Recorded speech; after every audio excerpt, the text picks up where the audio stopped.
যে খবরের দিকে নজর রাখবো, জামিন পেলেন প্রশান্ত বর্মন। বারাসাত আদালতে জামিন পেলেন রাজগঞ্জের অপসারিত বিডিও। 1000 টাকার ব্যক্তিগত বন্ডে জামিন প্রশান্ত বর্মনের।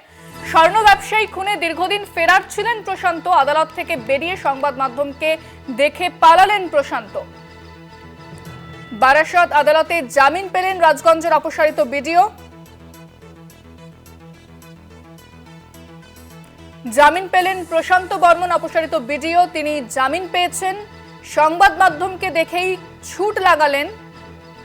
বারাসাত আদালতে জামিন পেলেন রাজগঞ্জের অপসারিত বিডিও। 1000 টাকার ব্যক্তিগত বন্ডে জামিন প্রশান্ত বর্মনের। স্বর্ণ ব্যবসায়ী খুনে দীর্ঘদিন ফেরার ছিলেন প্রশান্ত বর্মন। তাকে আদালতে তোলা হলে তিনি জামিন পেয়েছেন বলে জানা যাচ্ছে। জামিন পেলেন প্রশান্ত বর্মন।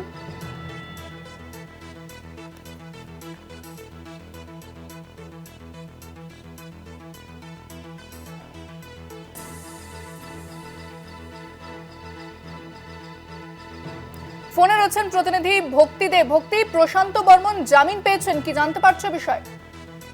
দেখো, মূলত প্রশান্ত বর্মন যখন আজকে আদালতে আসে, তারপর থেকে বেশ টান উত্তেজনা ছিল যে জামিন পাবেন কিনা, কিন্তু দেখা গেল 8টার পর তিনি কিন্তু শেষমেশ জামিনটাই পেলেন। মূলত তার বিরুদ্ধে মদ খেয়ে বেপরোয়া গাড়ি চালানোর একটা অভিযোগ ছিল। একেবারে আপাতত ধন্যবাদ জানাবো ভক্তি তোমাকে।